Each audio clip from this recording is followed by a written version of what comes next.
সরকারি অনুমতি ছাড়াই সরকারি গাছ কেটে পাচার করে দেওয়ার অভিযোগকে কেন্দ্র করে শুক্রবার চাঞ্চল্য ছড়ালো বুধনির পশ্চিম নারায়ণপুরে। স্থানীয় ক্লাব এলাকার বেশ কিছু যুবক পুলিশের মদতে গাছ কেটে গোপনে গাছগুলি পাচারের চক্রান্ত করছে বলে অভিযোগ। বুধনি থানার পশ্চিম নারায়ণপুরে অবস্থিত একটি বিশাল আকারের মাঠের সীমানা বরাবর বহু ইউক্যালিপটাস সহ একাধিক আমের গাছ রয়েছে। মাঠের সীমানা বরাবর বদ্রী মণ্ডল, হরিপদ মণ্ডলদের রায়তি জায়গা রয়েছে। অভিযোগ, গাছগুলি এলাকার বেশ কিছু যুবক স্থানীয় ক্লাবের সহায়তায় নিজেদের করে নেওয়ার চেষ্টা করছে।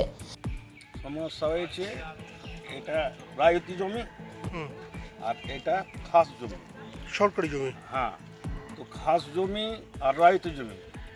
তো এবার রায়তি জমিতে গাছ লাগিয়েছিলাম।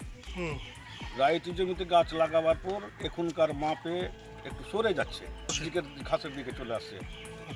এর মধ্যে থানা করা হয়েছিল, তারপরে থানা বললো যে দুই পক্ষকে এখানে আসতে হবে। ফোন করলাম, মেজবাবু ফোন করলাম, মেজবাবু বলছে না আমি কোথাও যাচ্ছি, পরে ডেকে নিব তোমাদের দুই পক্ষকে। কিন্তু আজও পর্যন্ত ডাকেনি।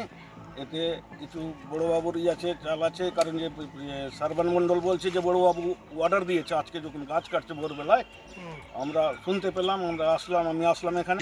হ্যাঁ, গাছগুলো কেটে দিই। গাছগুলো কাটালো সার্বান মণ্ডল 1 নম্বর, 2 নম্বর ফুলকুমার মণ্ডল, 3 নম্বর মানে কানাই মণ্ডল, 4 নম্বর সুরেশ মণ্ডল। এরা কারা?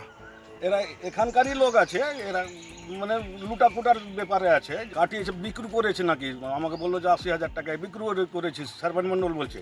আমি তুমি যে বলছো তো তোমাকে অর্ডার দিয়েছে, বলছে বড়োবাবু অর্ডার দিয়েছে। আমরা চাইছি কেন গাছ কাটলো এর বিচার চাইছি।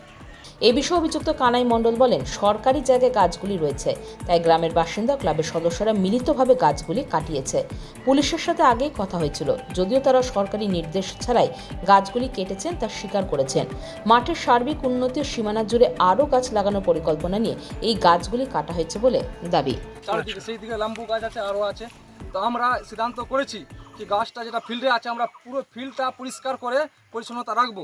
এটা তো সরকারি জায়গা। সরকারি জায়গা, যেহেতু গ্রামবাসী আমরাই তো সবাই গ্রামেরই আছে না, এই হচ্ছে ব্যাপার। তারপর 2 নম্বর কথা হচ্ছে, এখানে যেটা ওই গাছ কাটার ব্যাপারটা আসছে, আমিন নিয়ে আমরা কমপ্লেন করেছি থানায়। কমপ্লেন করার পরে মিশ্রবাবু ছিল কেসের আয়ও, মিশ্রবাবু দায়িত্ব দিয়েছে ওসিতে আমিন করে আমরা নাপযোগ করে, ওরা মিশ্রবাবু বলছে যদি ক্লাবের মধ্যে গাছটা পড়ে তো ক্লাবের, আর যদি কারো পড়ে তো ওনার। আমরা কমপ্লেন করার পরে এটা সিদ্ধান্ত নিয়েছি। নেওয়ার পরে গাছটা আমরা আমাদের মধ্যে অনেক দূর থেকে আমরা গাছটা পেয়ে গেছি। আমরা 8টা গাছ পাওয়ার পরে আমরা সিদ্ধান্ত নিয়েছি ক্লাবের গ্রামবাসী মিলে, কারো ব্যক্তিগত ব্যাপার নাই আমাদের। কেউ যে বলছে নাম আছে কানাই সর্বন, এগুলা কোনো নামের ব্যাপার না, সবাই সমাজের মিলে ক্লাবের মিলে এটা গাছটা কাটানো যাচ্ছে ফিল্ডের কাজের জন্য। আমরা 500 পিস গাছ লাগাবার চারোদিকে লাগানোর সিদ্ধান্ত নিয়েছি। সরকারি জায়গায় গাছ কাটার অনুমতি এখন আমরা নিইনি, আমরা গ্রামবাসী মিলে করেছি সিদ্ধান্তটা। প্রশাসনকে ব্যাপারটা আমি জানাইনি এখন পর্যন্ত, আমরা গ্রামবাসী মিলে ক্লাব মিলে আমরা সিদ্ধান্তটা নিয়েছি। এটা পশ্চিম নারায়ণপুর ফুটবল ময়দান। ওরা অন্যায় বলছে স্যার, ওরা পুরো অন্যায় বলছে। আমরা মাপযোগ করেছি, মাপযোগ করে বল ঘুরে সব পুরোটা আমরা গ্রাউন্ড করেছি ফিল্ডটা। এর মতন কোনো ব্যাপারই না যে নিজের মতো বলতে পারবে। মাপযোগ করে আমাদের আমিনের কাগজ আছে, সিল সই মেরে দিয়েছে আমিন। Bureau news, Bangla Times.